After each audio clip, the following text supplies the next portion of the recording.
is Valerie and I'm from Superlife Co. So my company, we create a series of products that are actually sustainable and we help consumers to lose weight and not gain it back. So let me go through a little bit of my background and how I started the company. So about 4 years ago, so that's myself in a picture. So I actually run a training company, a finance training company. And I worked about 16 hours a day. So with that number of hours, I actually suffer from constant burnt out.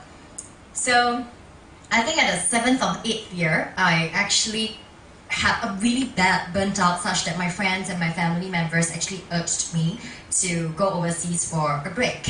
And that's what I did. I went to the States. I recovered from superfoods. So one of the main things that I actually ate a lot was quinoa. And it's from this place called Protein Bar. And I remember the first time I ate it was like, wow, what's this? It's really tasty. So I Googled quinoa and I was like, wow, it's really tasty and it's so nutritious. It's even more nutritious than brown rice. And when I came back to Singapore, I couldn't really find quinoa anywhere in Singapore. And even when I finally found it, it tasted weird. It was very bitter. So I started asking around and my friends say, oh, if you want nice quinoa like those from the States, they are generally from Peru. And I got some friends who bring it back for me. And then a lot of my friends noticed a change in me. I'm no longer like sickly. I used to look really pale and I always fall sick. And they asked me, what do you do and what do you eat? I was like, oh, I started eating on superfood and one of the main staple is actually quinoa. So I stopped eating rice. I only eat quinoa. So a lot of my friends are like, oh, you're so extreme. So then I cooked for them and they go like, whoa, this is tasty. And then they came to my house all the time like, Val, can you cook me quinoa? So after a while, I'm like, oh my God, this is way too much. So I put it into meal preps for them. So with ingredients and everything inside. And I told them, hey, take this bag, add into your rice cooker, just add 1.5 cups of water, press cook. If you don't know how to cook, then you're an idiot. And so everyone laughed, they took it back. And friends of friends of friends wanted it. And that's how it became a business. So because I'm a really busy person and most importantly, I'm extremely lazy. So throughout in my mind, I was just like, oh, I need to make something really instant. So, and I was very stubborn, very, very stubborn. I'm like, I cannot have any MSG, no additives, no flavorings, no chemicals and stuff. So it took me about a year plus before I found a technique which only removed water and oxygen, and so that there's naturally no preservatives and there's no additives and chemicals inside, and yet it's tasty. And that's how instant quinoa was born. So basically, after that, I also realized that when I started eating them, I became more and more lean. And my friend was just like, oh yeah, you're shrinking. And I was like, yeah. And then I looked into my diet and I Googled them and realized, oh, okay, because I eat a lot of cacao, I eat a lot of quinoa, they actually boost my metabolism rate naturally. And a lot of my friends who started eating them actually lost weight too. And what's more amazing is that they lose weight and they didn't gain it back. And that's how the whole tagline of we help you lose weight and not gain it back became the motto of the business. Right, so our vision of the company, we envision ourselves, right, to be the most sustainable solution for two things. One is weight loss, which we are at now, and eventually we intend to go into clear skin. So let me explain what's sustainability. So we have three definitions to our sustainability. The first definition is sustainable in terms of result, right? Like when you lose weight, you should not gain it back. When you have clear skin, you should not have bad skin again. So that is what meant by sustainability. The second sustainability is in terms of health. It should be good to your body such that you can do it for a long time. So if imagine it's processed food, for example, you can't eat it for a long time, it's not good for your health, then it's no longer sustainable. And the last sustainability and the most important one is it has to be affordable. If it's not affordable, it will never be sustainable. So this is what we envision ourselves to be moving forward. And our mission, of course, is to instill confidence in people. Of course, most of our clients are women, but men, there's a lot of guys who are jumping on board as well, so that they become confident, they become happy, and most importantly, healthy. Right, so so we pride ourselves to be an innovative company, come out with a lot of innovative products. So people will stop by and ask, "Whoa, what's this? You just add hot water and you can eat quinoa. You no longer need to cook it," and stuff like that. So we also come up with a range of other products like freeze-dried fruits. We also have our line of beauty products coming up as well. So that's our future plan moving forward.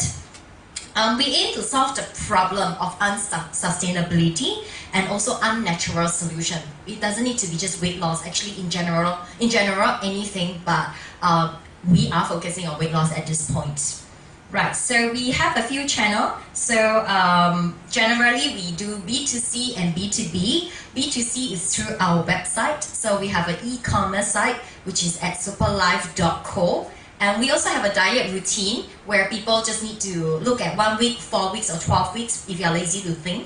So we bundle it up for you. So that's at hffp.superlife.co. So you can check us out on the website too. So let's go a little bit on the routine. HFFP. So what does that stand for?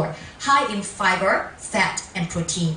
So a lot of people are into diets such as even keto, paleo, vegan. So according to nutrition and dietitians, a lot of them actually told me that like keto is actually not very sustainable unless you are very, very sure what kind of fiber, what kind of everything you're putting in your body. So they always recommend 50% carbohydrates, and the carbohydrates are usually complex carbohydrates, so there's a little bit technical, which means you actually break down the sugar slowly, and they're high in fiber as well. So quinoa is a complex carbohydrate, for instance.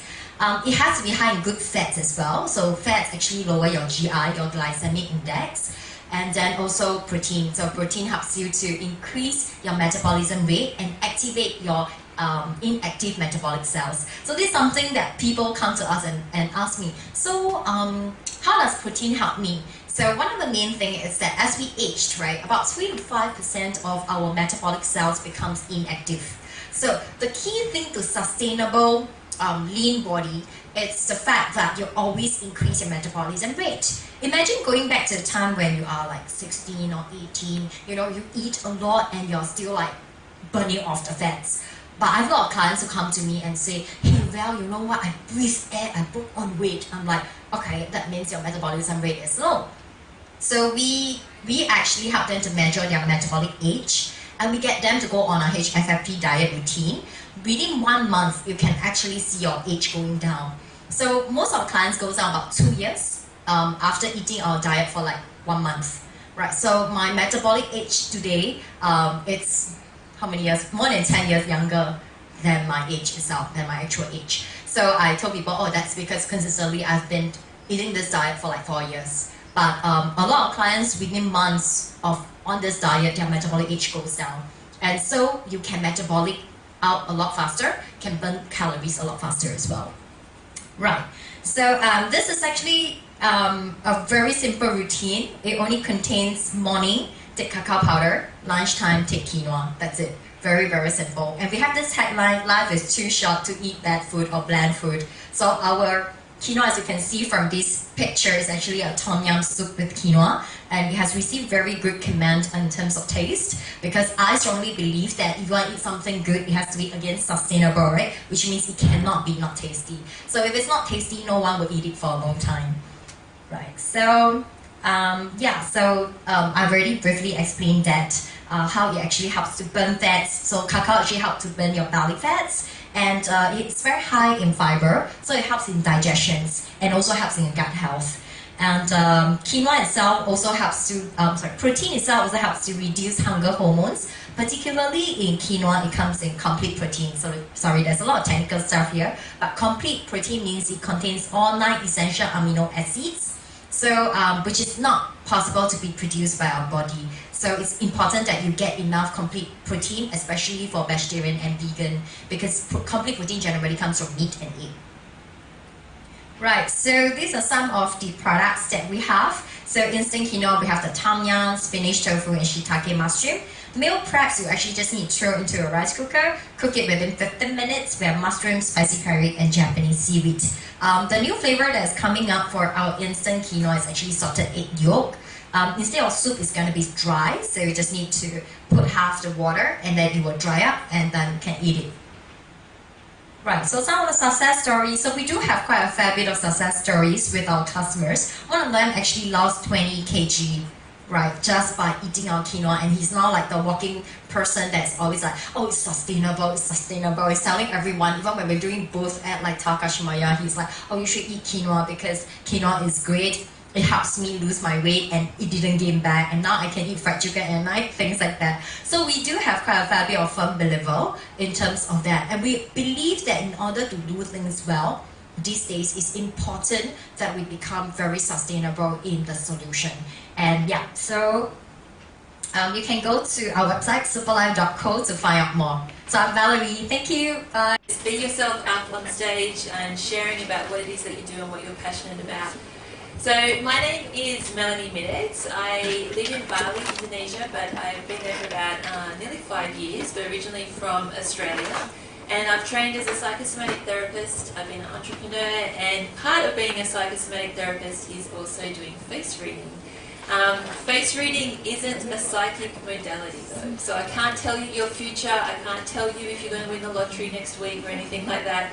What I can tell you is what you're really good at and what your zone of genius is by looking at your face, which we'll get into today. I also have another special guest with me this week as well, so Lisa, if you want to come and stand up. Lisa's here in Singapore with me. We're actually running a retreat this weekend together. Lisa is a specialist in meditation and mindfulness and is also an executive performance coach. So she'll be joining me today throughout the program that we've got for you to do some mindfulness and meditation. Great, absolutely. So get prepared. Perfect. So before we get started, let's see if I can work this out. I just want to let you know that whenever I present, I always call it more of a conscious conversation. It's not about me standing up here and just blurting out information to you. I really like interaction, and I ask at any point in time, if you have any questions, please ask.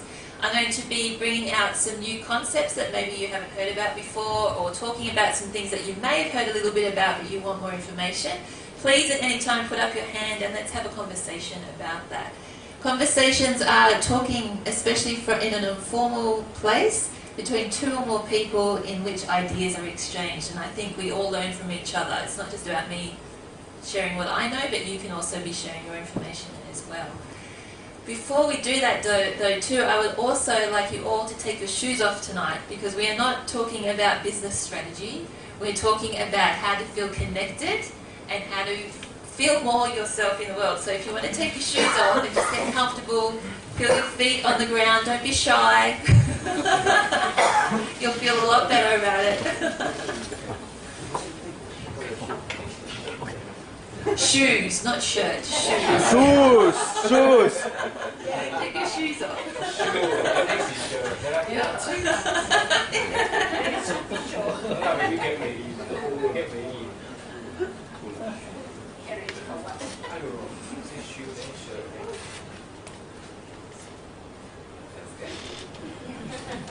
It does feel good, doesn't it?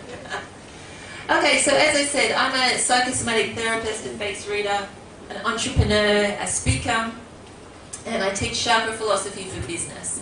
So I started out my training as a psychosomatic therapist, and what that means is it's understanding the body and how it's connected to our mind and our emotions.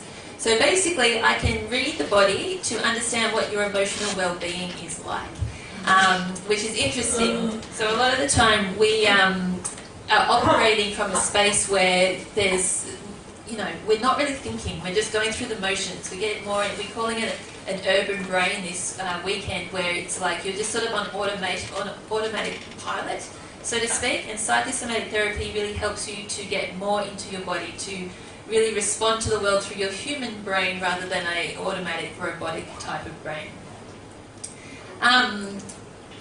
So I'll be talking all about this today, and then Lisa, I might just get you to come back up again. Barefoot. Do you want to just introduce yourself and what it is you do? I'm a bit shorter now. I have been in the corporate world for a really long time, so I was head of sales for Australian companies and global companies as well. I moved from that into coaching, wellness coaching, corporate coaching, and then I studied meditation. So I'm a certified meditation teacher, facilitator, and I work with a lot of corporate clients to teach them mindfulness. So my focus within meditation is to focus you on mindfulness, so you develop that self-awareness, and we're not in that flight and fight mode. We're not, as Melanie said, we're not overwhelmed by the day-to-day, and we can actually connect with who we are and what we're actually trying to achieve in life. So that's a quick summary, yeah? Awesome. Okay. So let's talk about some big issues first. You know, we're living in this world at the moment where the world is really changing. You'll notice around on the news, you know, all sorts of things happening in the world, from environmental things, from stress and depression, talking about artificial intelligence and where technology is taking us, and our cities are getting bigger. There's a lot of things happening in the world that are causing us to think, hey, what's going on, and how can we help, and what can we do to serve to make it a better place? But in amongst that, you've got your own world that you need to look out for. So it's like we can get distracted and get overwhelmed by what's happening out there, but what we really need to do is to start looking at what's happening in the world within ourselves. And, you know, we have our own challenges, right? We've got challenges such as, you know, creating a successful business for yourself. You've got relationship challenges, whether it be with loved ones or friends or business partners. We've got to be really good at building relationships. Money is always a nice little stressor that can come up that we have to deal with. And also our health and well-being, so making sure that we're looking after ourselves. And, you know, all of these things can start to accumulate, and, you know, when that happens, we can really move into this stress and anxiety state. Now, as entrepreneurs, I think, you know, we're already stepping out of our comfort zone so much, and then we put all of these other everyday kind of stresses on the top, and it can become quite intense. So my whole point of this presentation for you today is for you to walk away with some other ideas of how you can sort of handle these situations as you're building your business, and from a different perspective. In 2017, the United Nations stated that stress and depression hit the top of the ladder for fatalities in the Western world above war and natural disasters. When I read that statistic, I was like, are you kidding me? Like, if you think back 10 years ago, 20 years ago, 30 years ago, was that the case? Like, you can see how much the world has changed, and it's really up to us to start taking responsibility for ourselves, for our well-being, and making sure that we're looking after how we're feeling, because that has a ripple effect into the outside world.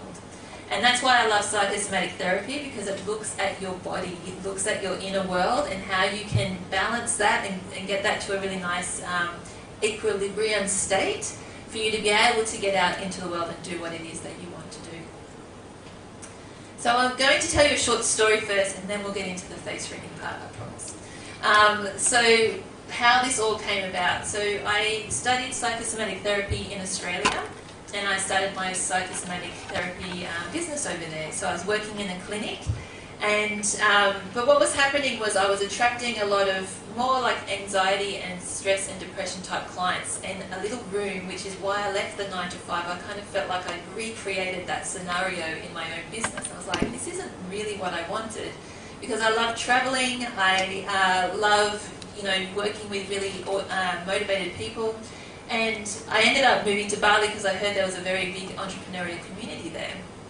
And it sounded great, and I learned a lot about online business. But at the same time, it wasn't easy. Like, I was struggling a lot as well. So this was my little first villa that I had of my own. It cost me 3 million rupiah a month, which sounds like a lot, but actually it's about $300, about 300 Singapore dollars a month. It was very simple. It was just a 1-bedroom with a bathroom. I had my bed, I had a desk, and I had this little chair out the front.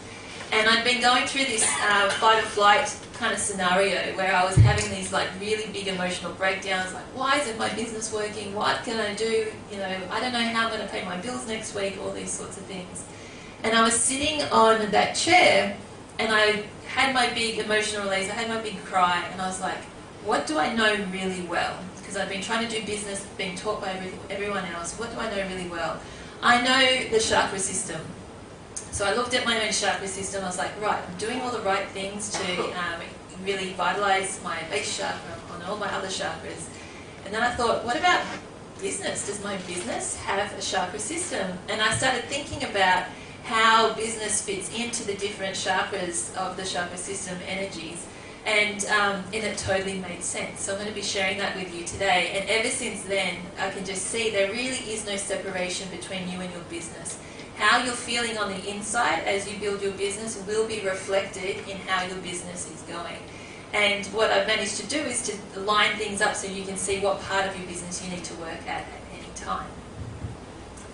Since then, things have changed. Oh yeah, my solution has been looking at your body, to really be paying attention to how you're feeling, paying attention to your zone of genius, but paying attention to what you're really good at and working with that, which is what we'll talk about today.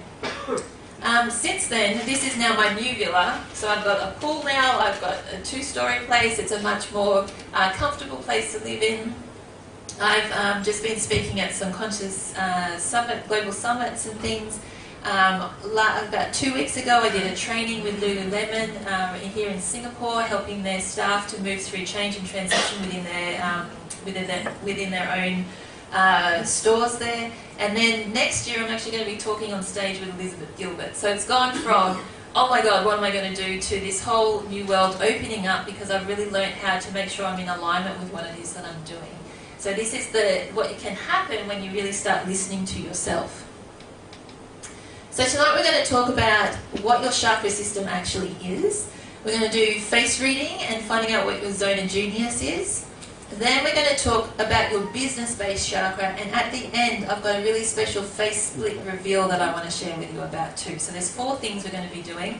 In between each one of those, I'm going to get Lisa to come up and we'll do a bit of mindfulness and meditation as well. And yeah, as I said, if you have any questions along the way, please put up your hand and ask. Can I ask first, who here knows about the chakra system? Who's heard about it? Yeah.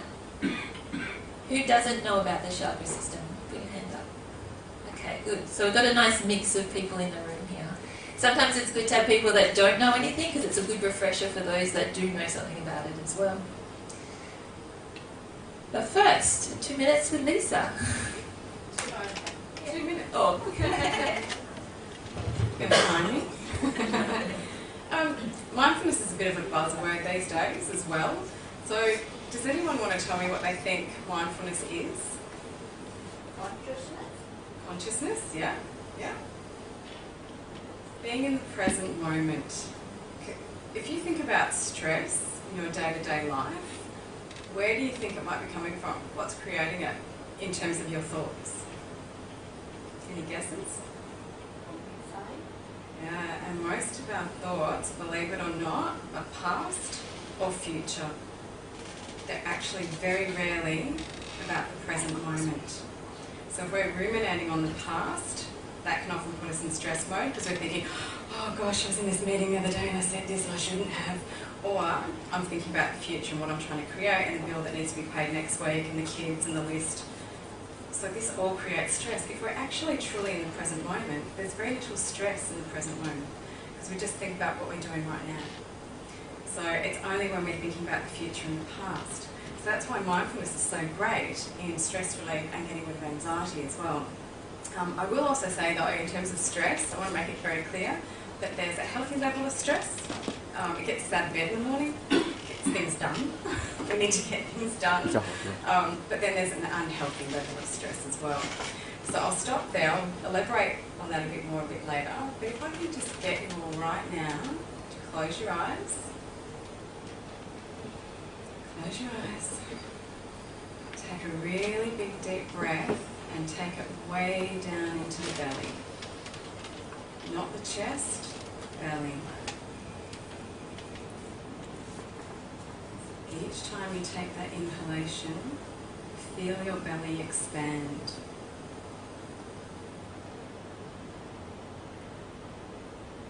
And each time you exhale, just release. Releasing anything negative, releasing the to-do list.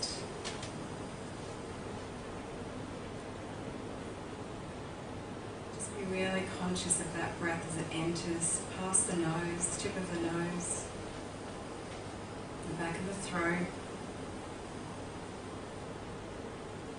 down past the lungs, and expanding the belly. And notice where it is for you that you connect with that breath. Maybe you feel it more on the tip of the nose, coolness, the warmth. Could be in the belly, the back of the throat. It'll just be a place for you. When you connect with the breath, you can only ever be in the present moment. So it's a great tool to make sure when things are getting chaotic that we're connecting in with that breath. And each new breath is giving you new life. So it's providing oxygen to every cell in your body, every single cell. Rejuvenating, and each exhalation takes out any old stagnant energy.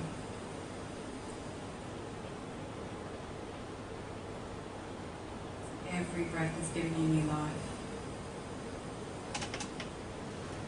And that will always connect you to the present moment.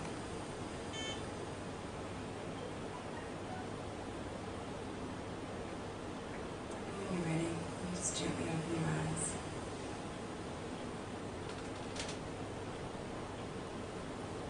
Can you feel relaxed? Alright, I'll hand you back over.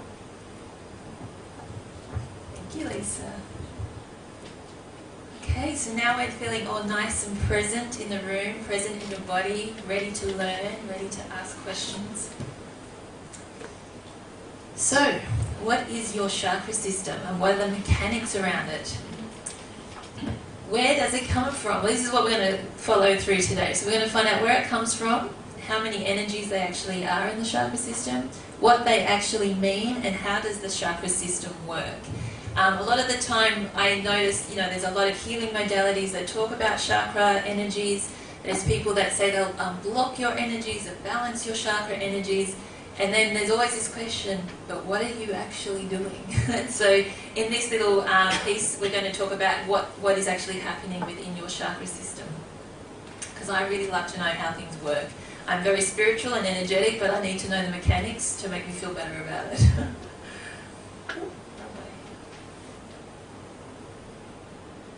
So the chakra system came from India around 1500 to 500 BC. It actually is a part of Hindu, Jainism and Buddhism religions, but it isn't a religious tool. It's basically used as a more or less like a personal development tool where they teach people about life and how to walk through life. Yes, you can. Sorry, back onto the science side of this. I looked at this quite a while ago, a few years ago, and I found a map of the adrenal system, and the chakra system matches perfectly with the adrenal system as well from a science perspective. So I thought that was really interesting information because it just kind of shows you that ancient wisdom already knew what was going on in the adrenals as well. It is. I can see the chakra system in so many things around the place. And it's true, it plays out in your body so many different ways. So it's, the more you delve into it, the more you learn about it, the more you'll see it all over the place. Thank you, Lisa. So yeah, it's been around for a really long time. And this is why I was so curious about it as a child, because I actually knew about it as I was growing up, but I didn't have anyone I felt I could ask about it because I was in Australia. My family isn't part of any of those religions. Not that that would be a problem, but I just didn't know the right questions or the right people to ask. But there was something that played in my mind is if something has been around for such a long time, surely there's something to it. And so that's what really got me exploring this more later on in life. So there are actually more than 7 chakra energies. There's plenty of chakra energies that you have, energy centers. But the main chakra energies you have are 7. And there's 7 chakra energies that run up the base of your spine. And each one relates to a different emotion that you feel. It relates to a different area of your body. It relates to a different area of your life. And they all vibrate in different ways. And so what you're trying to do with your chakra system is to get all of those chakra energies performing at its ultimate vibration, and that's when you're actually going to experience flow in your life. If they're not vibrating at those really optimal levels, what happens is that's when we start coming up against little hurdles, like this isn't working, and why isn't this happening, and you know, those sorts of things, which we experience every day, but there's times where everything feels like it falls into place, and then there's times where everything feels like it's just really hard work. And so this is why you can use your chakra system to see and help you navigate where you need to go within your life and within your business as well. For each of these chakras, I've put up here, so your base chakra, these are the names of the chakras. Sorry, I'm getting all confused with my little clicker there. So your base chakra sits at the base of your spine, and we're going to be talking about this quite a lot today. And this one is actually related to your family and community. So it's the first chakra that's developed from the age of 0 to 7. And it's how you feel supported. So how you feel supported within yourself and how you feel supported by the community and people around you. So for example, in this room right now, you've got a lot of like-minded people who are your friends, who are your colleagues, and you're all supporting each other. So there's a really big, strong base chakra energy in this room right now. And we need that to feel supported for the rest of our chakra energies to operate at their ultimate vibration. The next chakra is your sacral chakra, and this sits around your hips area and your reproductive area. And this is related to your relationships, your well-being, your abundance, your creativity, and your sensuality. The base chakra is all about your relationship with community. Your sacral chakra is your relationships with one other. So that could be a lover, a partner, it could be a friendship, it could be a business relationship. So this is where we learn how to really communicate and connect with one other person. Your solar plexus chakra is the next one up, and this sits just around your diaphragm area, just above your belly button. It's actually the pump that pumps the energy through your body. So when we were doing that breathing exercise just now, that meditative exercise, it's like that, it's getting your diaphragm moving so it can pump the energy through your chakra system. Now the solar plexus is all about your personal identity. It's about your personal power and how you come and step out into the world.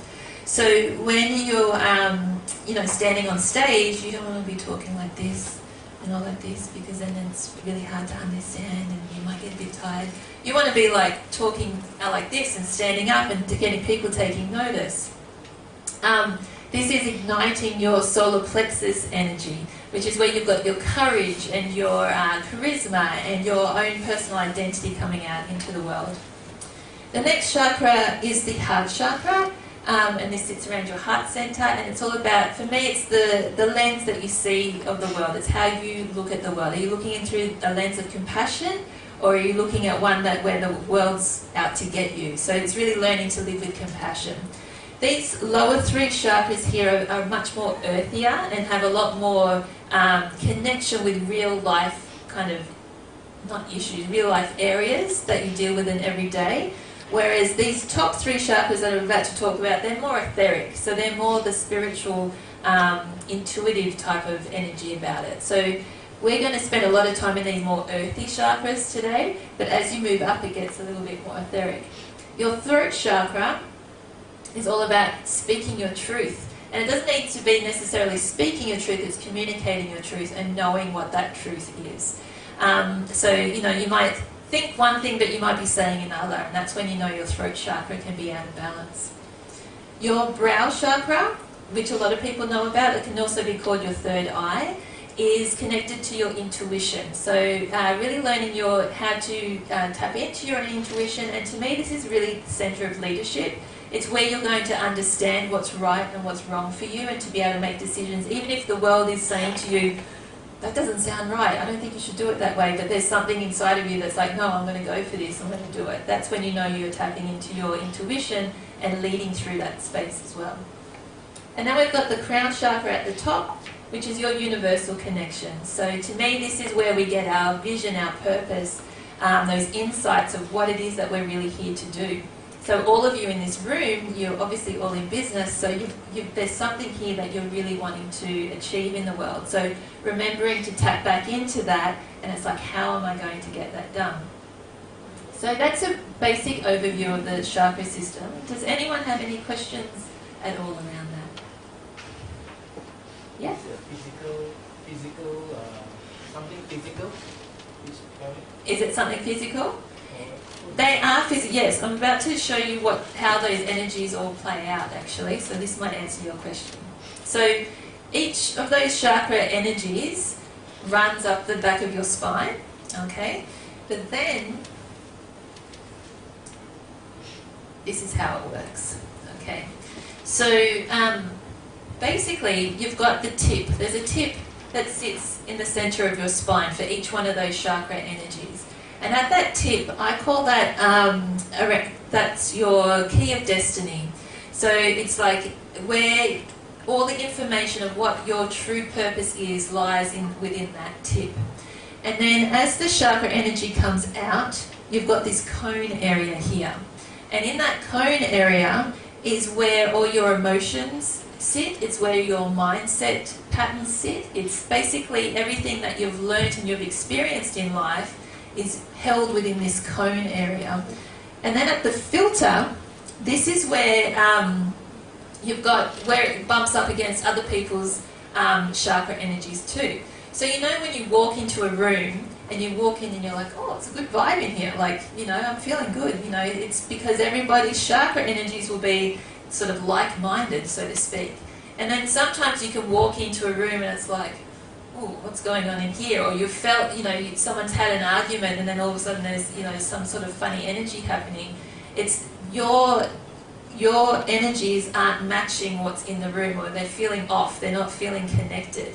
So this is how come you're already feeling the energies even though you may not know what's actually going on. Does that make sense to you? A little bit? So you can't, it's not that some people can see chakra energies, but when you know how the energies are filtered, so there's like 7 coming up your spine, and then the cone of the energy comes out. So there's one coming out in front of you and one coming out behind you as well. And so when I walk into a room and then someone else walks into the room, those energies are actually touching each other outside of your body. So it's not like a physical thing that happens, it's more of an energetic thing that happens. And then that's why it's important to surround yourself by people who are supportive and are like-minded and even 2 steps ahead of perhaps where you want to be, because you want your energies to line up to that sort of, that space. Does that make more sense for you? So they all have a sensation. There is some kind of sensation you're feeling, like feeling. Yes. Through your emotions, through basically what happens in your world around you as well. Yeah? Because our outside world is a reflection of what's going on the inside. So even if something happens to you outside of you and you're like, what's that all about? You know, something didn't go right, there might be something that needs to be looked at inside of you to shift that, then the outside world will replicate that. Yeah. I always do, I meditate, and I do feel the sensation, and sometimes, you know, the 3 nadis, like Hira, Pira and Sushumna, of course you know that. So when I'm at, when I'm at the camps, meditation camps with my guru, I do feel that, you know, I'm shaking here and there, and something is, you know, just making me move forward and backward, and, you know, I feel the energy going, you know, circulating, and yes, the sensations are real, I know, no? Yes. And I think, because there is that where you can feel the sensation when you're meditating, and then in everyday life, it can be a little bit different because you're moving, so you may not feel the sense. It depends how sensitive you are and how much work you do to tune into it, basically. But when you're starting out, it can be through just understanding, and I'll talk more about it, like how you're feeling physically, what's happening in your outside world, and then you'll start to know if it's out or if it's in tune, basically. Yeah. Thank you. Any more questions around this? Okay, so now let's get to the face reading part of this. So basically, face reading is part of psychosomatic therapy, and psychosomatic therapy uses the chakra system through all of its work. So basically, every part of your body relates to a different area, a different chakra energy, which relates to a different area of your life. And your face is actually a summary of your whole body. And so that's why the face can be such a good place to start, because we're getting a summary of what's going on below. So I'm going to go through how face reading actually works and what all the features of your face relate to. Then we're going to have a look at your Prime Minister and just have a little bit of a face reading play with that. And then we're going to do some face reading with each other. So we're going to be looking at each other's chin. So you're going to be doing some face reading for each other. And then we're going to be talking a bit about your zone of genius when it comes to face reading. So, how does it work? So basically, as I said when we went through the chakra system before, each chakra energy has a different area of life that it relates to, and so that relates to a different feature on your face. So your chin is related to your base chakra, and this is all about how you feel supported in life. So we're looking at the shapes of your features that will tell the differences share more about your personality in different types of way. So I won't share too much about that right now, because we'll do that a bit later. But your mouth is related to your sacral chakra, so it's all about the taste you have for life, how much pleasure that you have in your life, how you like to communicate and express yourself as well. Your nose is all about your personal identity and how you like to step out into the world, because look, your nose actually steps out from your face, so it's the thing that's coming out. So when we look at the nose, it's all about your own personal identity. When we look at your eyes, this is related to your heart chakra. So your eyes are the connector to your soul. So when our eyes meet, our souls are connecting, and the window to your soul, sorry. So how your eyes are shaped, the colour, all sorts of things will indicate what your heart essence is like. Then when we move up to your eyebrows here, they're all related to your throat chakra, so how you communicate. It's the feature of your face that differentiates between your head and your heart. So depending on how thick they are, how defined they are, what shape they are, will say a lot about how you're communicating to the outside world, but also how you're communicating within your own inner world as well. Now we've got the brow chakra here, which is about intuition. So I'm looking at how high the forehead is here as to how easily and quickly you can tune into your intuition. And the crown chakra is at the top, so we're looking at the hairline here. So in a face reading session, I usually go for 60 minutes, so I'm not going to go through the whole thing, and that's why I'm running a workshop on the weekend on it as well. But it can be really interesting to know that your body is such a reflection of your inner world. So how you feel about yourself, your inner critic, how you feel you're going to succeed, all of these things are going to be represented in your face. And we'll also be talking about your zone of genius, because sometimes there might be features on your face you're like, I'm not really too keen on that one. Like, I know for me, I never used to like my nose until I learnt about it, and I was like, oh, I can see what the strength is of the shape of my face, and now I'm going to step into it and embrace it a lot more. So, you know, your nose is all about your leadership, and I always find it is one of those things that a lot of people aren't very fond of, if they're to pick something on their face. But, you know, when you can really love who you are and love what you see when you look at yourself in the mirror, everything will start shifting in your world and in your business at the same time when you really embrace those characteristics.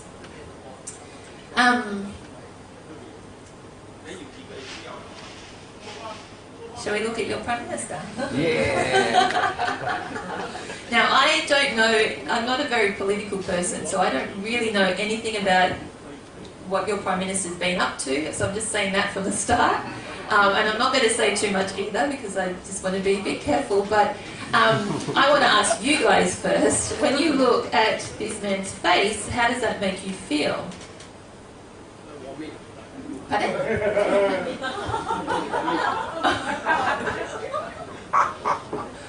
What is his, if you were to think about his personality, what do you think his strengths are? Nice nose? Organised? Sorry? Assertive? Cunning. Cunning? is a politician, exactly. So, and this is exactly why I picked a politician as well. So when we look at, there's a few things, when I looked at this photo, I was like, oh yeah, I can see this. Generally speaking with politicians, they will have fairly, like, I know he's smiling in this, and I think it looks a little bit different when he's actually natural. But one thing that really stood out for me is that his bottom lip is quite big and his top lip is a lot thinner. So the top lip is about creativity and sensuality, and the bottom lip is our communication lip. And when I saw this, I was like, okay, he's a bit of a communicator, and if someone sort of triggers him or pushes his buttons, he's going to bite back. Like he's going to have something to say. So I don't know if that's true or not, because I really don't know him. But like, you know, if he has something to say, he'll say it basically. Also here, at the same time, he's got quite an oval-shaped face too. So he is actually very humanitarian. So again, I don't know what his actions have been like or anything like this, but he's definitely got a humanitarian aspect to him, and he does care about people. But he may need to work on his communication just a little bit around that as well. With his nose here, he's got a very long nose, and it's quite broad as well. So the broadness of the nose also indicates how supported someone can feel in their leadership. So he has a good sense of support within himself to lead. And the long nose means that he also takes on responsibility. He's more inclined to take on responsibility and easily take on those kind of roles. His eyes here are his heart chakra. He's got nice eyes, got brown eyes, so he's very earthy, but they're very small, and so it takes a lot for somebody to get into his heart. He'll keep it kind of locked off a little bit, which when you think about politics is probably a good thing, because you know there need to be some separation that's happening around in that space as well.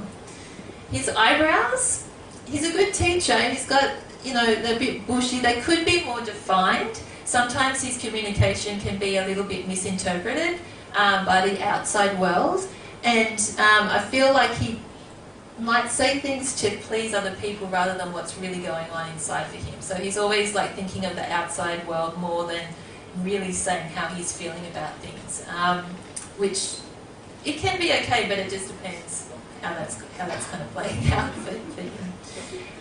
He's got a very long face here as well, so he's got very high ideals of how he'd like to live his life. He's probably got quite high expectations on himself as well, and so, you know, again, that also helps with that leadership. Particularly entrepreneurs, I find that happens a lot as well. Like there's this high expectation of what you want life to be, because there's kind of like a vision that you have for yourself and those around you too. So I'm not sure if that is a good description of him or not. I really don't know. But I just wanted to use that as an example of how face reading kind of works and what we look at in the face when it comes to personality traits. Because if you can find the trait and understand what that is and really work with it, then all sorts of things can sort of unfold for you, especially in business. So, how about... Oh, is there any feedback on that, by the way? Was I kind of right? No, nothing about whether you're right on him or not. I don't know him personally. But just wondering, how is this related to psychosomatic? Yeah, so basically with psychosomatics, your body is a reflection of your inner well-being. So if you think about, we're all vibrating, like we've all got like molecules inside us. We all start from those molecules, and those molecules are vibrating to form matter. And basically, how we're feeling emotionally affects that vibration and that matter. And so the result of that is the body that we're standing in today. Does that kind of make sense to you? It's more like because of how we feel, it manifests on our face.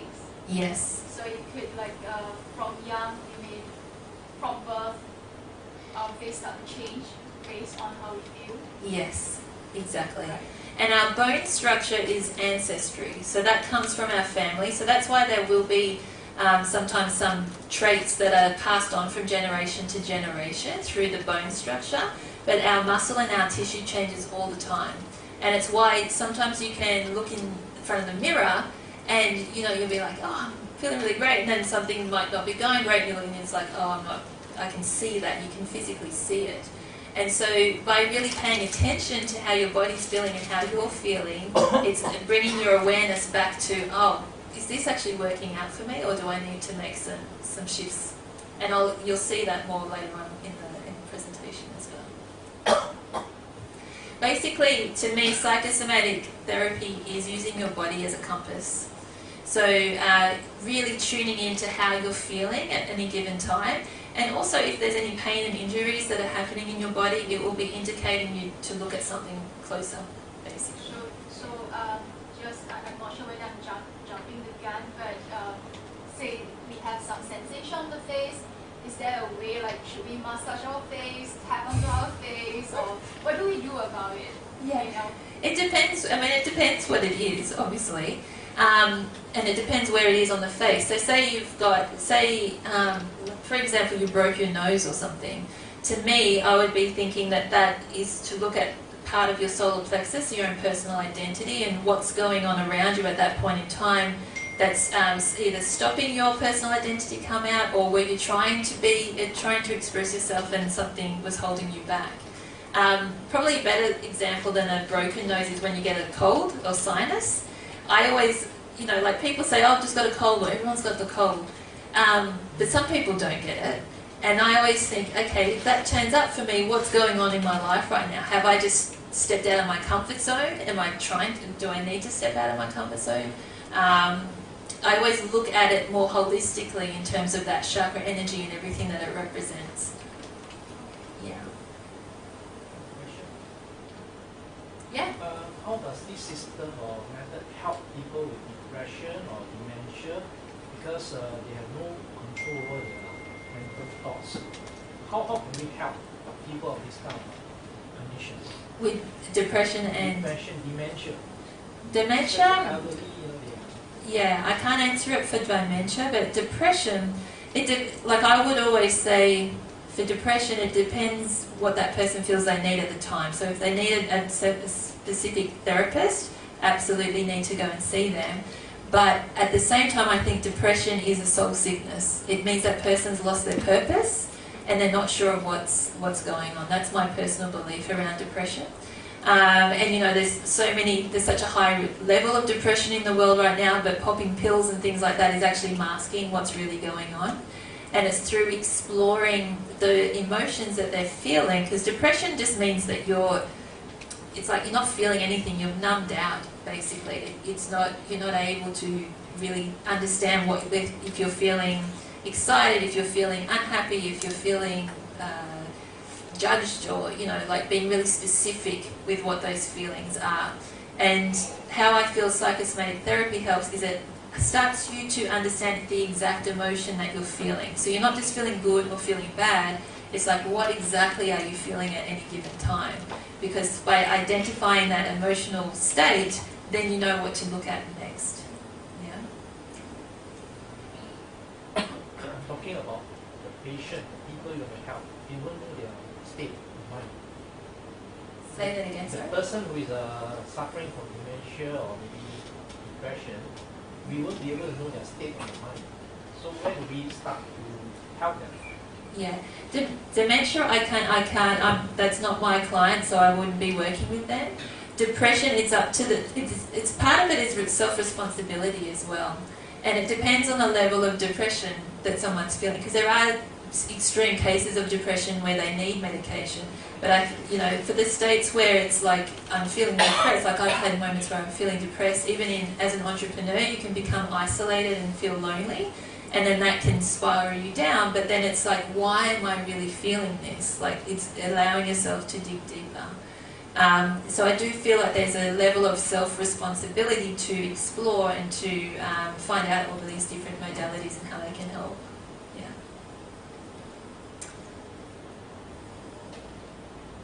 Okay, so we're about to do some face reading on each other and look at each other's chins. So we're going to look at the shape of the chin, but before we do that, I do want to just talk about the base chakra and the qualities. I'll go back to that. Did you guys want to take a photo? There you go. These cameras are up. You can take a photo. So before we go into what the shape of a chin means and how that relates to your personality and in business, firstly, it relates to your base chakra. So I want to talk about the base chakra a little bit. Oops. So just so I'm not talking all the time, for those in the room that know about the chakra system, can you share with the room what you know about the base chakra energy and its qualities? It's more about, like worldly pleasures, I would say. Worldly pleasures, yeah. Yeah, and the top chakras are mostly spiritual, and the bottom half of the chakras are mostly worldly pleasures, relationships, and all. I don't know particularly about the base chakra. It's called Mooladhara chakra, I know. Yeah. And what I have read and known, that it is mostly about the worldly pleasure. Okay. Like money, like relationships, mostly money and wealth, and just how lavishly you live, and mostly that. Okay, so money and worldly pleasures. Yeah? Yeah? I heard about what people told me. When your base plaza is open, it's quite open, you'll be very rich, powerful. And I heard somebody told me that Jack Ma, the guy with Alibaba, his base plaza is open. I don't know. Well, it makes sense.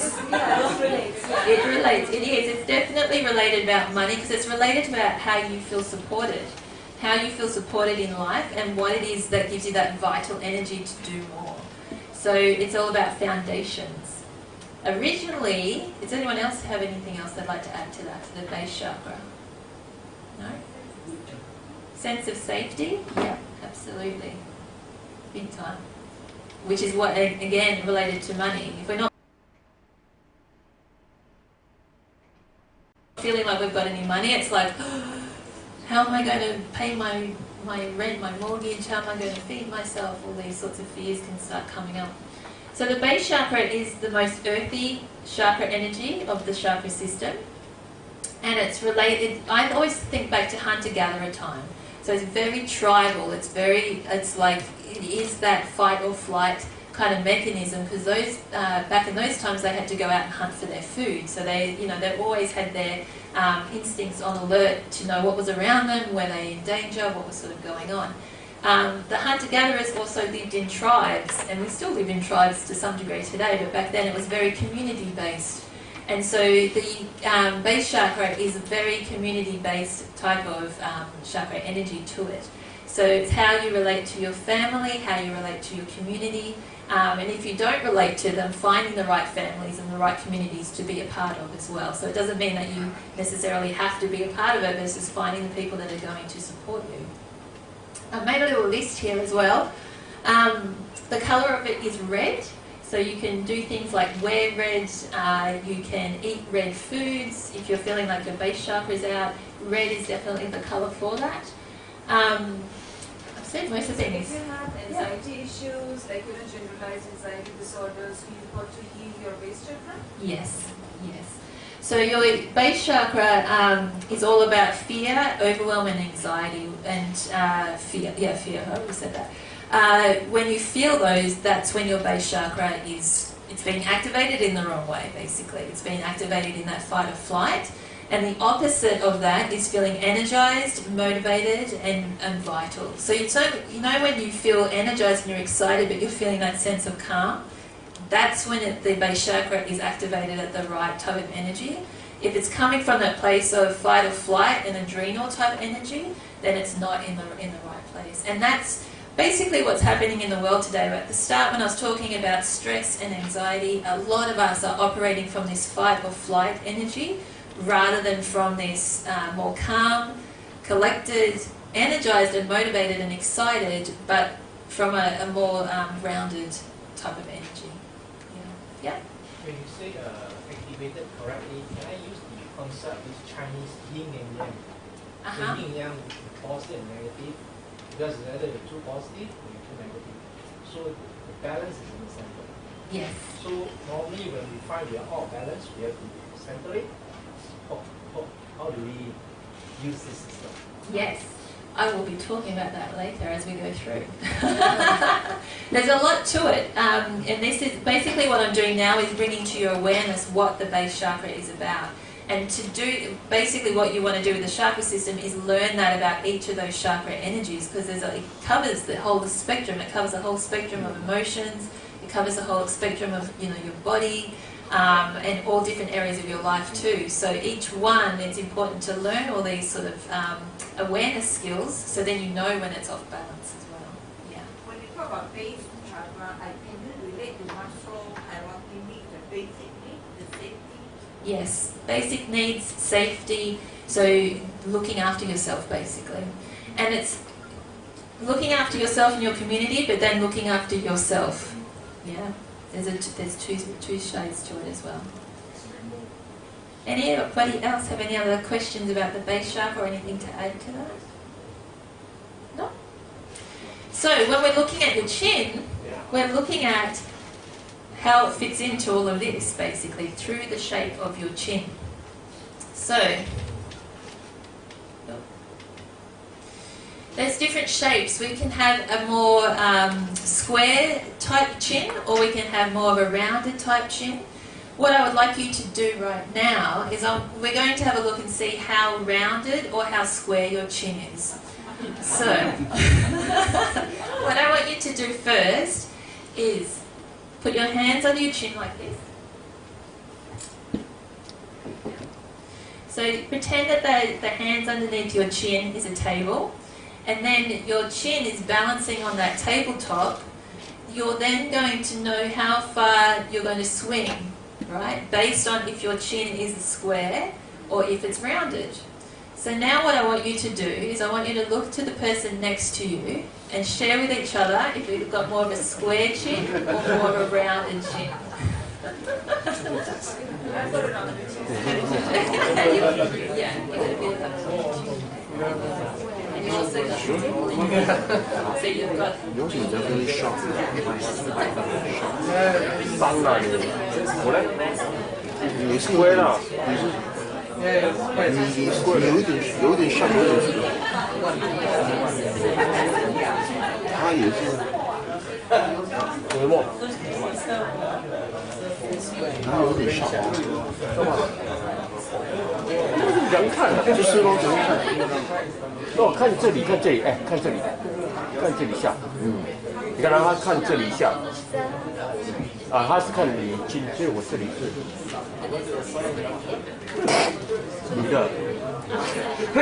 你的好像是 round 了4号，哎，你的3号了3号，哎你4号，你3号 ，you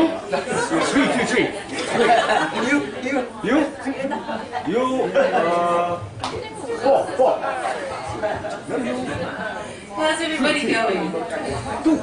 Now identify. Okay, so yeah, what's the meaning of all this? I don't understand. Is everybody clear if they're more square or if they're more pointy? So I do Which one's best? I love that question. 哎呀，你2号了。Yeah. 我几号？你1号，你1号啊？1号Okay, so ，1 now 号或 let's 4号？ work out, let's 应该 learn 是4 about 号 what ，4 it 号， means. 4 I 号。 was just asked the question, which one is best? And that question's awesome because there is no such thing. 没有4号，他4号。When it comes to face reading, there's no right or wrong. There's no, it's better than or less than. What it is it is. Yeah. And it's just learning that that's part of who you are and to work with it, basically. Yeah. Okay, so if we have a pointed chin, it means that we have a higher level of sensitivity. So it means if you're got your chin on the table, it means you're going to sway when the world events come at you. So when something comes at someone with a more sensitive chin, they're going to probably respond to that in a more sensitive kind of way. They may need a little bit more support network around them, more of a community or a team around them. Whereas someone who's got a very square chin, like I always think of construction workers and those sorts of guys, where they're really like, you know, they're very square. So when something comes at them, when something happens, they're very practical. They kind of just like, well, it just is what it is. Like, let's get on with it, you know. And then the sensitive person's like, oh, but like this thing happened. It's like, no, we just got to get on with it. So it's like learning what your tendencies tend to be. Again, one's not right or wrong, because the person that's very practical may need to become a little bit more sensitive and become a little bit more in tune with their emotions, and the person that's very emotional may need to learn how to manage those emotions a bit more and know how to take action when those things happen too.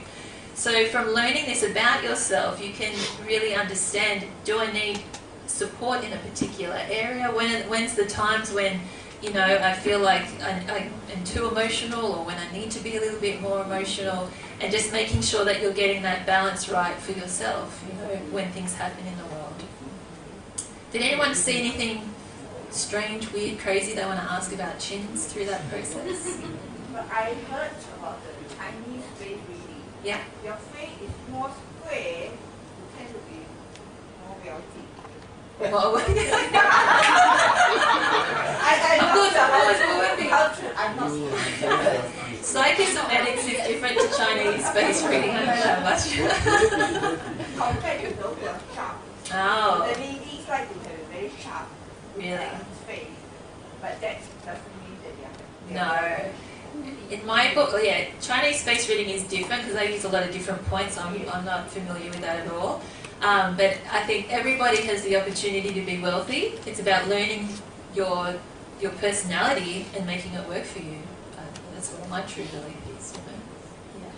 So, well, I think that the jawline, basically chin is defined by the jawline. Yeah.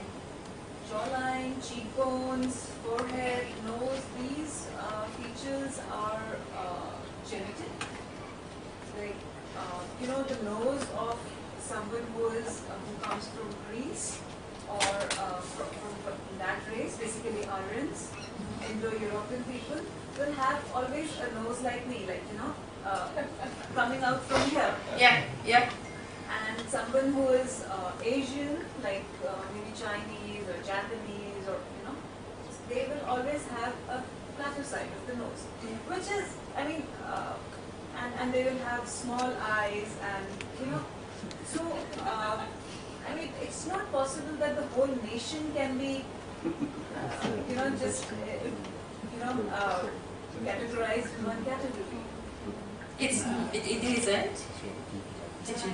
Yeah. I was going to say, I think you can still apply perhaps the cultural, hereditary differences. So everyone from the same race are not going to look exactly the same. No, so you're going to have a bit more prominent nose compared to a different culture or background. But I think you can still apply some of those. So for that culture, you have a more prominent nose or less line. Yes. So, Yeah. So for the people in the back of the room, we were just talking about how, you know, in different cultures have different sort of tendencies for those facial features. So I get asked this question a lot all the time, particularly around this nose that you're talking about, this bridge of the nose here. So when someone's got a high bridge of the nose, it means that as the energy of the world's coming at them, they can kind of filter that a little bit and take action through that. So they still feel it around their heart area, but they've got some time to sort of make their decision on how to act on it. Those people who have a very low bridge here, it means they're very sensitive, so they feel that energy straight away. It doesn't mean that they can't take action, but they're more of a sensitive being. And I've thought about this a lot. I mean, I live in Bali as well, and, you know, most of the people have a very low bridge of the nose here too. You know, Chinese people have a very low bridge of the nose too. Very sensitive people. But it depends on the culture of how that's built. Like, I've seen lots of sensitive people, and they're living in a culture that's very structured, so they're not allowed to express themselves, so that sensitivity becomes numbed, and they're not actually allowed to feel it to some degree. And so that's when we need to look at the culture of, like, what environment are they living in that is allowing them to be who they are. In Bali, for example, they're very, I'm in Ubud, and they have ceremonies like every third, second day. It's a big part of their culture, and I feel like that's embracing that side of themselves. So Again, there's no right or wrong around it, but there's definitely tendencies, yes. With the nose, like the Roman nose, that's a very leadership type nose as well, so when it does have that bump there.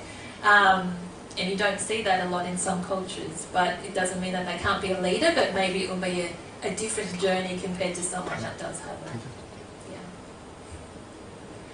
Any other questions about chin? Any other area of the face, really, before we move on? Cool, okay. So, another thing to notice here too of this slide, so this chin is moving forward, so it's come forward, and then sometimes you can see a chin that's actually receding. The chins that are moving forward, they've got a good drive. Like as soon as they know what they want to do, they're the action takers. It's like, I'm just going to take action. If it's receding, those people it's harder for them to take action. So they're going to need probably more of a support team to say, okay, come on, let's go and do this. Or you might want those people to actually do something for them instead of them taking action themselves. Does that make sense? So learning these things about yourself can be really important, particularly when you're in business, because if your chin, say, is receding, you might have the vision, you want things done, but you're not physically able to do it. You're going to have to want people on your team who can help you to make those things happen, basically.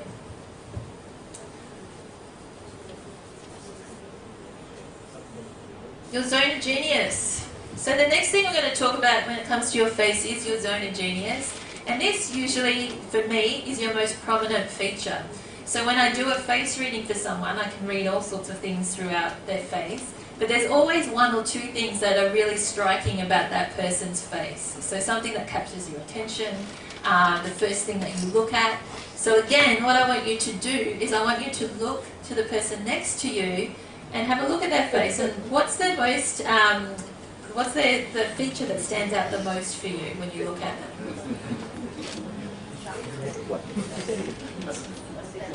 No, brown,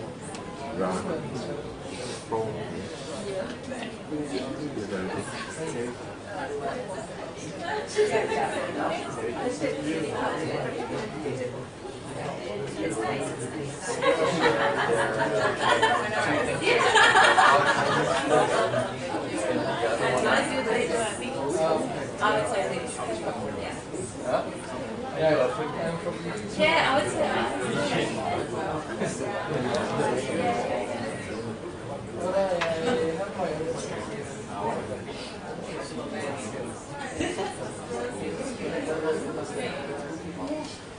Okay, so you've all been looking at each other's faces there. So depending on what feature of the face stood out the most, can be an indicator of what to really look at within your personality traits in relation to your business. So, you know, if you're, some people might have that chin that's really coming forward like Superman, like you've got one there, right? So it's like there's a drive, that could be the thing that's, I did a face reading for someone the other day and literally it's like coming forward, it's like, okay, like just hold on. So it was like that was a big part of who she was, and she's a go-getter. If your lips and your mouth are the most prominent feature on your face, it's like your creativity, your sensuality, your communication. So if you're in business for yourself, it could be communicating will be a big part of your business. I've got a really large mouth, I love talking. It's a big part of my business, I want to talk in my business. So it's utilising your strengths in that area. If your nose is most prominent, that's leadership. So, personal identity, how you step forward in the world, really embracing that part of yourself. It doesn't mean don't embrace any other parts of yourself, but this is about what's that number one thing that's sort of prominent on your face. If your eyes are most prominent, it's your heart chakra. So living with compassion, living through compassion and being the compassion that you see. Maybe that's part of what your personal essence is and what you're here to do. Eyebrows, your throat chakra, again all about communicating. If that's the most prominent part of your face. Really interesting, at the moment there's this fad for women to have really big strong eyebrows. Isn't it interesting that a lot of women are really starting to voice their opinions about things? Whereas, say, 20 years ago, it was all about having very thin line eyebrows. You know, how your features on your face change how you're expressing yourself and how you're communicating. I think last time they cut it off? I trim the eyebrows. So this is to just give you a bit of a taster into what face reading is all about and how much you can learn about yourself from a face reading, and then learn how to bring those aspects of yourself and really focus on it for your business.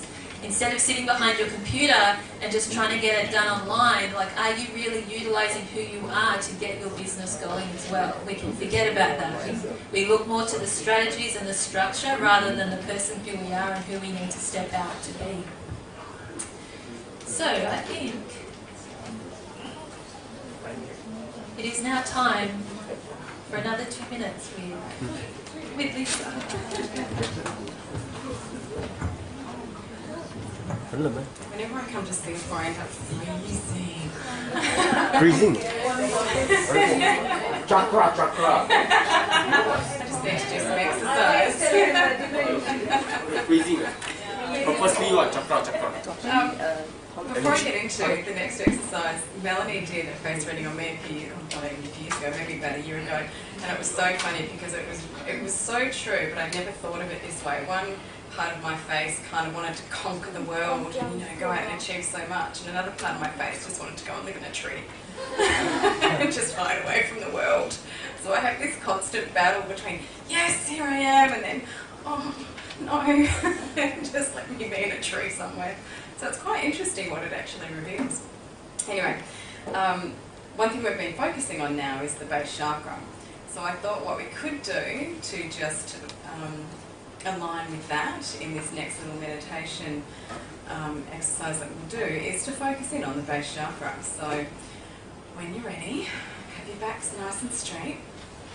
It's kind of what you're wanting to achieve in a meditation with your back is not rigid, but you want it kind of dignified. So that's the feeling. We want a nice straight back that's dignified. If we're slouching, we tend to fall asleep. So just close your eyes. And go back into that deep breathing, taking that breath way down into the belly and really feeling that tummy expand. If we're just breathing into the chest, we're doing shallow breathing, which isn't great for our stress levels and our adrenals. So way down into the belly. And then I'm going to ask you to visualise your base chakra, which is around your perineum area. And imagine a round disc or the size of an orange. Just start seeing that fill up with red light. So you're drawing in red light as you're breathing slowly and deeply. Just feel it filling up and it's moving. Rotating slightly, just gently. And continue just to draw that red light into that base chakra.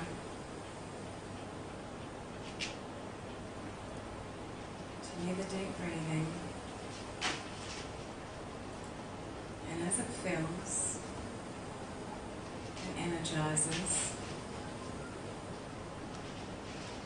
if you can feel that red light or visualize that red light moving throughout your whole body.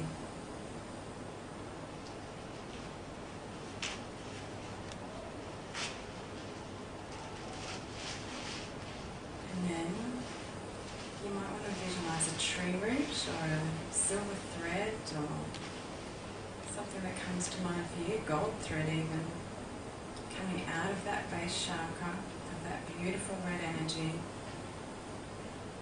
Going right down into the center of the earth. So it's really connecting you to that grounding, supportive, safe energy. And then you're going to draw up that beautiful energy from the earth.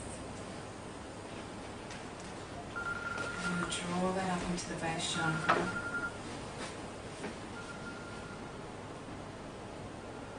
Continue to breathe slowly and deeply.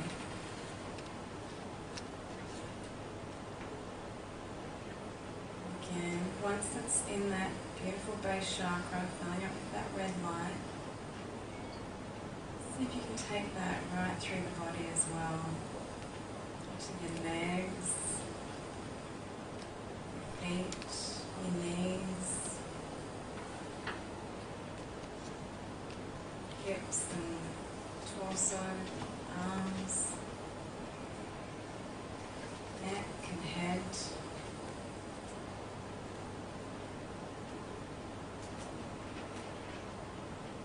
Beautiful, energized, grounding energy.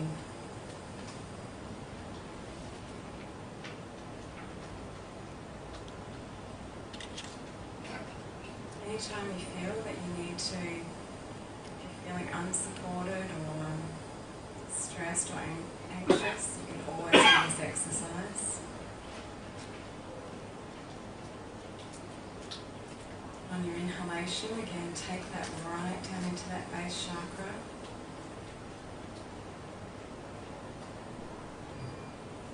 So you're constantly energizing it with that beautiful red light.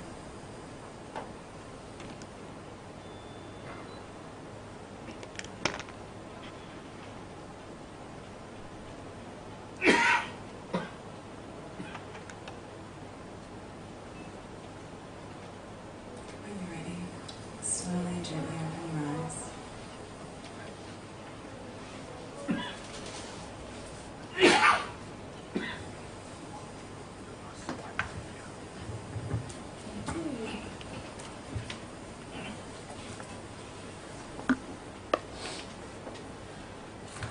Okay.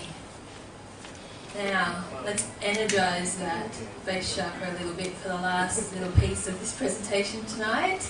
So I just want you to, you don't have to get up, you can get up if you want, but I just want you to walk your feet on the ground, because what that's doing is working your legs, and your legs are actually related to your base chakra. So feel your feet on the ground, feel that movement. So we've talked about the base, we've talked about the base chakra, now we're going to talk about how this relates to your business. So we're going to, in this little section, this last section, we're going to talk about the emotional intelligence around your business base chakra. We're going to talk about the physical signs that can show up, the business red flags that can show up, and then we're going to do a little activity of how you can start activating that base chakra in your business. So then it's feeling vital, energized, and motivated, and moving in the right direction.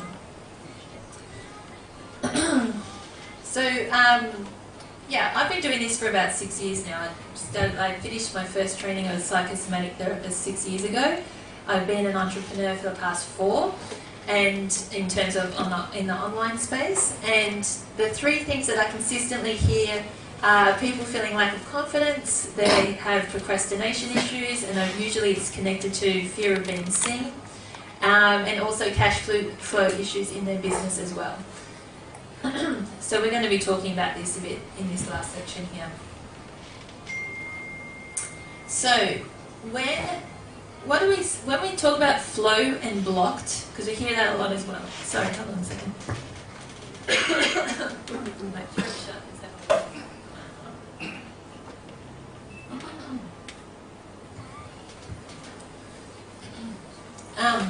We hear a lot of the time people saying, are we in flow or are things being blocked? When we're in flow, when it comes to the chakra system, it means that your chakra energies are in alignment in terms of they're all sitting on top of one another, they're all activated at the right vibration, and they're all working together. When we say it's blocked, it means that, generally speaking, your base chakra is going to be shaky. And what that means is if your base chakra is shaky, everything above that is going to be shaky as well. So sometimes when you may feel like your throat chakra is out of whack because you can't speak your truth, you may actually need to go down to your base chakra first to really stabilize that, to allow you to then do the work for the chakras above that. So the base chakra is always the first place that I come to when it comes to moving through hurdles and those sorts of things. In your business, the emotions that will come up when your base chakra is feeling shaky are fear, anxiety and overwhelm. So as soon as you start feeling any fear or any anxiety or any overwhelm, it's time to look at the base chakra of your business. Now, sometimes we don't even realise that's where we're operating from. So this is where the emotional intelligence comes into play, and it's really tuning into what's the emotion am I feeling right now and how am I sort of acting in the world. A lot of us are running on this flight or fight and fear-based energy a lot of the time, and that's where we're making our decisions from. And in my experience over the last many number of years, whenever I make a decision based on fear, it comes back to bite me tenfold. Like, it never works out. And so if you can start really tuning into that, am I making this decision from a place of fear rather than a place of calm and stability within myself and knowing that's the right thing, there's a huge difference in the energy of that and what will be a replication from that point. What you want to be feeling is energized, vital and motivated. So you want to know what's happening. The base chakra loves organization. It's like the only chakra, I will say that, of all the chakra energies where it loves administration and organization. Actually, I'll get back to that in a minute. Hold on, skip forward.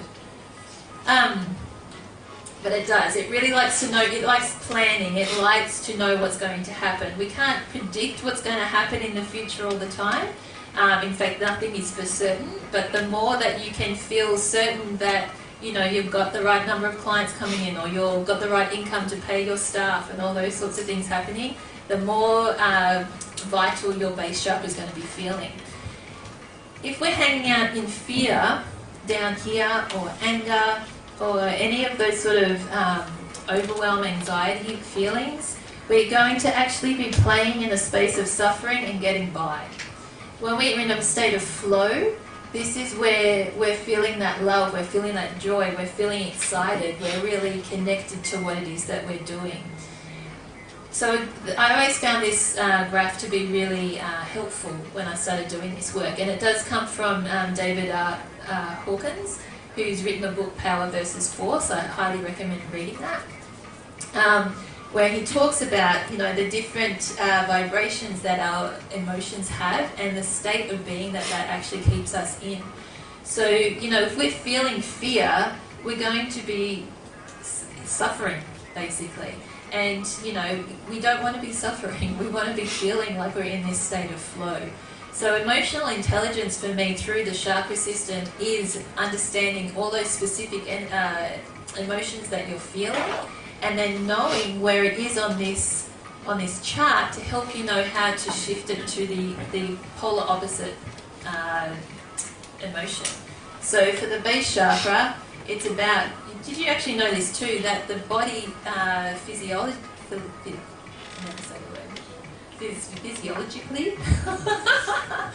doesn't know the difference between fear and excitement. So you can be feeling fear and the body will feel a particular way, and you can be feeling excitement and the body will feel that exact same thing.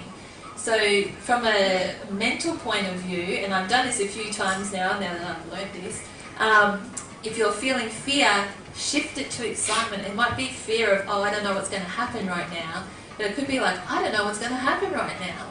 What's that new opportunity that could happen if I have that conversation that I think is difficult, but something might actually good come from that. So swapping your perception of fear to excitement can be a really good tool, especially as an entrepreneur and in business. Because you're going to have to be stepping out of your comfort zone quite often, to make a difference and to make progress. Okay, so the physical signs. The body, the mind, the emotions are all related. Physical signs of the base chakra, lower back pain, grinding your teeth, anything happening around your jaw, your legs, your calves, your feet, and anything happening around your kidneys and adrenals. as soon as I already know I am cold, but I'm like, I can feel like, actually I think it is more because it's cold, but you know, if I know I'm sleeping and I've started grinding my teeth in my sleep because I'm worrying about something, it's like my base chakra is out. As soon as I get lower back pain, it's always about money and it's never about my back. Because as soon as the money problem disappears, guess what? The back problem disappears. So just start watching this for yourself. Like, pay attention to your body. It's bringing your attention to something. Once you start shifting the emotional aspect, plus making the decisions that are going to help with that, and then see what plays out physically from that space as well. Each chakra energy has a different place in the body. So the base chakra, though, is around your legs, because your legs take you from A to B. It's the thing that actually gets you moving. It's also your feet and your jaw area up here. The red flags in your business, that means your base chakra is out.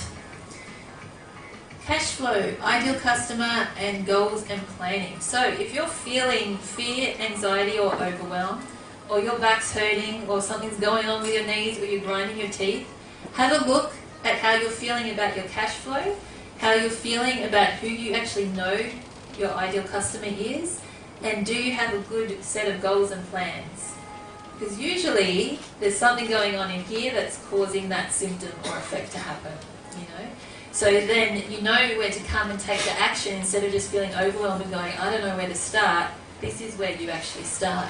There is another little section too. If you become more of a company, your team will also fall under this as well. So have you got the right team supporting you for what it is that you need to do next in your business as well? I've tried and tested this so many times and it works. It just works. And it may be even you might have it all sorted, but you just needed to revisit it to feel that sense of stability within yourself to know this is the next step that I need to take. You've just forgotten some of the detail that you already had worked out.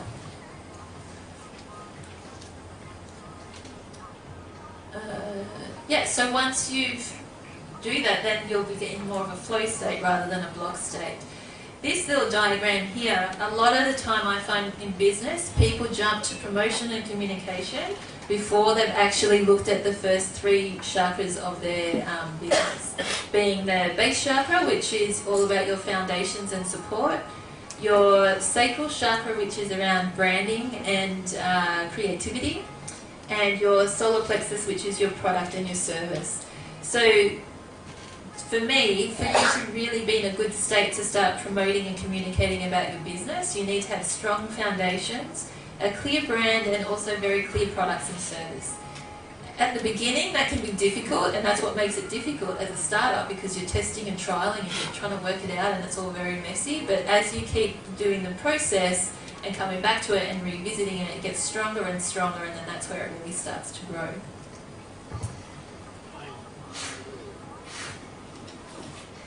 Right, so now that you know this, this is my Wonder Woman and Superman, because I really think the base chakra is where it all is at, you know, particularly in business. Like, you can't come in at any other level. Like, your base chakra needs to be solid for the rest of it to really flow. So I'm going to just take you through very quick, because I know we're getting close to, what are we on? We're 9 o'clock now. I'm just going to take you through a very quick activity that you can do to see if you're in the fight or flight mode, or if you're working from a really good, energized and vital chakra energy, base chakra energy. Have you guys read this book?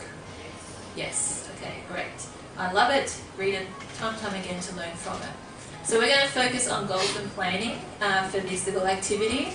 In the book, it talks about this quadrant of putting in your to-do list and where you're taking your action from, so how to prioritize what it is that you have to do. And a lot of the time, what you'll have will either go into important and urgent, or important or not urgent, and if anything's in these bottom two quadrants, we generally don't really worry about it. What I want you to do now is I want you to think about what you've got going on at the moment in your business, and what feels important and urgent, and what feels important and not urgent. And if you've got a pen and paper, just write that down, But if you don't, like just think in your head, is there one of these quadrants that's more than the other?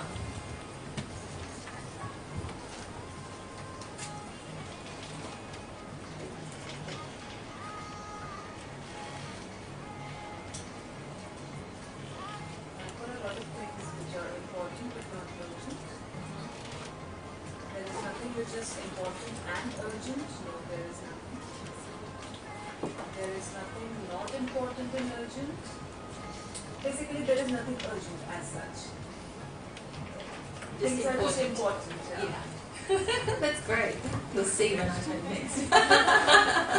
Because that's not always true for everybody. I know I've definitely played in this important and urgent quadrant before in my life as well. Yeah. So just thinking about what in your business right now feels important and urgent or important and not urgent. I'll just give you another 2 minutes. Or not 2 minutes.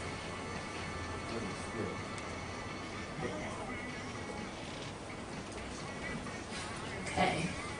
So if you have your items in important and not urgent, it means that you have a really nice base chakra energy to your business. It means you're planning ahead. It means you're forward thinking. It means you're planting seeds, knowing that there's patience and time that needs to take place for everything to grow. If you've got more things in the important and urgent quadrant, it means you're operating from a fight or flight energy. It means that you're in this like, urgency, I've got to get things going. It means that you may be making decisions in your business that aren't going to serve you in the long run, that are made from fear, that will come back and bite you in the bum basically. It's coming from the wrong place. And so as soon as you can become aware of which one it's swinging to, you can pay attention to the things that possibly are more important but not feeling urgent, because you know in the long term that's going to pay off rather than the short term. A lot of startups can find that they fall into that short-term fix initially, and of course we need some short-term things that need to happen, but making sure that you're paying as much attention to the long-term foundations that you need to lay as well is really, really important. And when you get to the point where it is just important and not urgent, that's really where you want to be. You know? So this is a really good practical example of how you can just see what energy you're coming from in your business, because it is really important that it is a nice, calm, solid, firm foundation energy rather than the flighty, all over the place kind of scattered energy. Any questions around this? I see a lot of nodding heads, which is good. It's very good. Lisa, I might just leave this. Can I do the next bit and maybe we can finish off with yours? Yeah, I'll just do it. Oh, okay. Alright, I'm just going to condense this down. But Melanie's already talked about a couple of things we can do for our base chakra. In terms of energising it, we looked at the meditation side of things as well, but there were red foods and a few other things. But I was at a silent meditation and yoga retreat for the last 4 days just before I came to Singapore. And one of the instructors showed us a great yoga pose. Do any of you do yoga? That is brilliant, yeah, that's brilliant for energising your base chakra. So I thought I'd just quickly share that right now. We're going to do a lot of stuff on the weekend where we go into all of this in a lot more detail. I just thought, if you can see me, because I have to get down on the floor. I'm just going to show you quickly. Only after a few days. No, I'm going to do this. You can stand up here. It's very simple. Really simple. But I'm going to get down. So if you know where your base chakra is, yeah, where it is. This.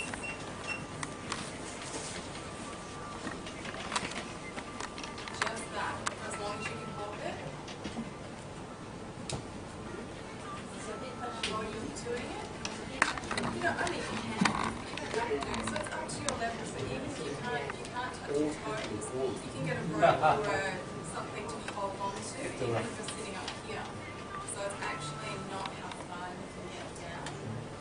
Yeah. Right. That's happens on your flexible dancing. Yeah. So that's fine. It's just about holding it as a hand. And when you're doing that, you're putting the energy to that, thinking about your face chakra. So really, really focusing on the face chakra while you're doing that. And that communicates with the nerves. So let's just make sure that's well connected. But yeah. I'd like to add something to it. Stretch from your lower back. Don't stretch from your shoulders and neck. Don't do this. Yeah, so you almost want to come into this nice posture first and then move forward. And as you're doing this, kind of stretching that back like you said, the lower back. Yeah, because mostly people do this, they stretch their neck and they stretch their, upper body. Yeah. But it's basically about being like this. Your lower back should go forward. Yeah. But that really helps strengthen that face chakra as well. Big. It's a really good one for the face chakra. Share that.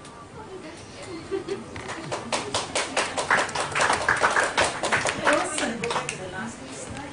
The last slide, yeah.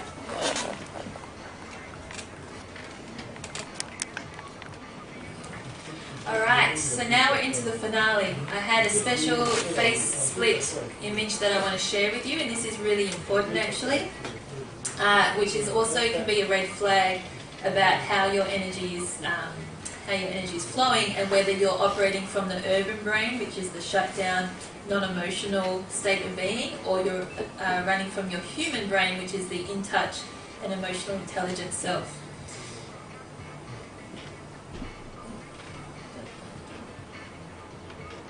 Okay, so this is a face split photo, and we'll be doing these on the weekend as well. This is me back in 2012 when I did my first psychosomatic therapy training. The middle photo is the original, and what we do is we actually split the photo down the middle, and then we take the right hand side and flip it to make a whole right face, and then take the left to make a whole left face.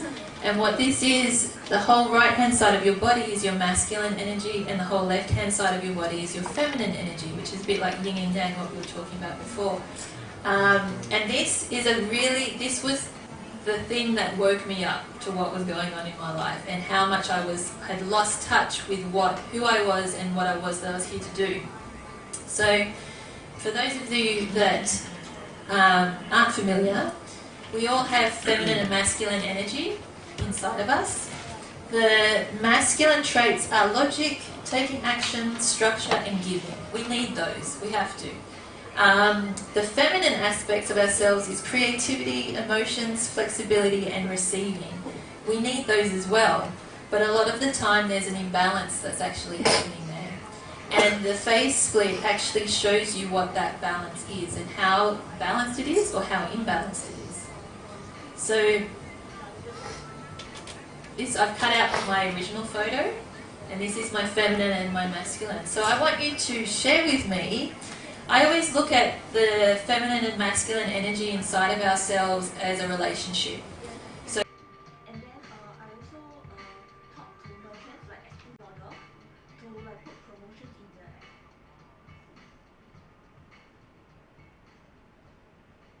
So I want you to do that right now, and I want you to share with me, what do you feel like the relationship dynamic is between these two people if they were to walk into a room?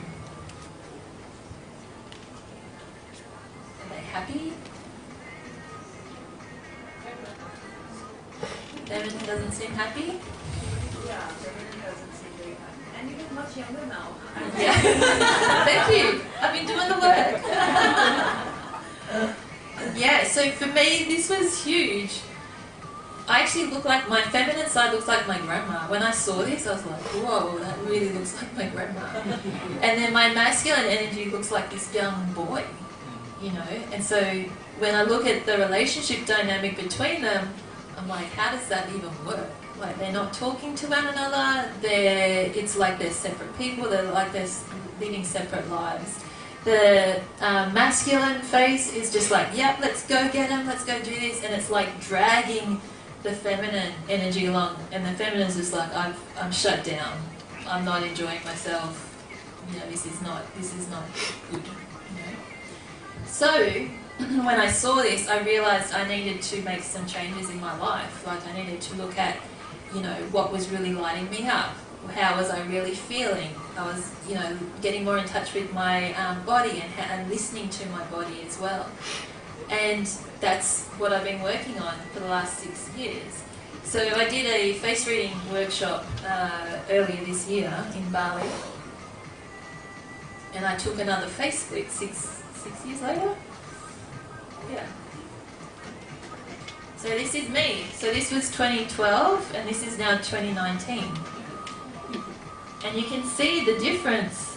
Because what you really want to get is a similar face along all three, because then you know there's a good balance going on. The masculine's coming out to play, the feminine's coming out to play, and they're working together. If you look at the feminine energy in particular, how much that has changed over that period of time, she's not really looking like an old grandma anymore, is she? You know, she's taken notice and made changes to do that. So, you know, I'm a very driven person. I'm an entrepreneur. I love to get things done, but I've really had to do the work to stay in tune with who I am and bring my creativity out to play, learn what my zone of genius is, and really learn to work with that. And that's how everything is now transpiring. And yes, I put in the energy, I put in the hard work, but I'm enjoying every piece of that. And that's really where the abundance comes into play. You know?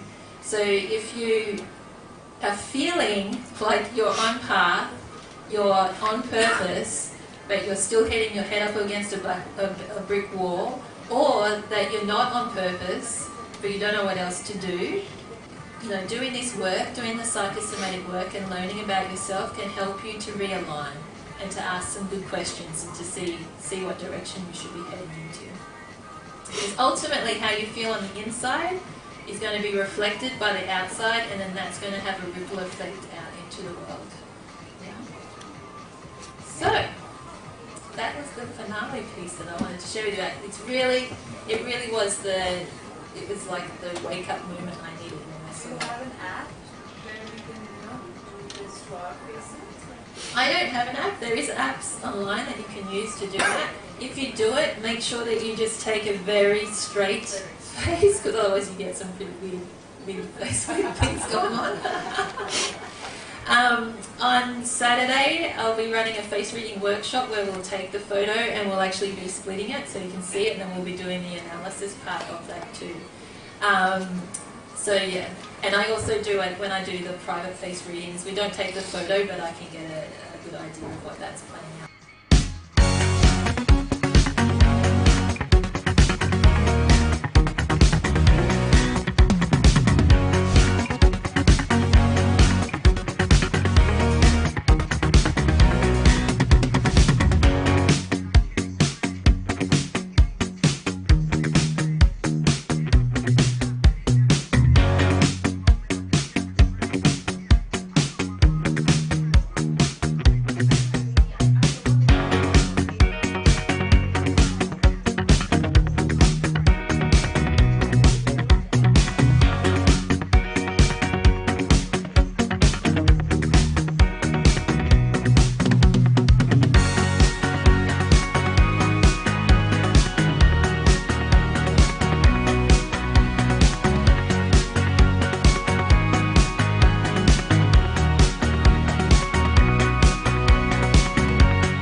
Create your very own websites at the comfort of your home. Want to help your customers to create their websites and earn a revenue from it? Now you can easily learn how to create your own websites at the comfort of your home through our online tutorial itself. Do click onto the link right now and get into actions and start to create your very own first website. Thank you.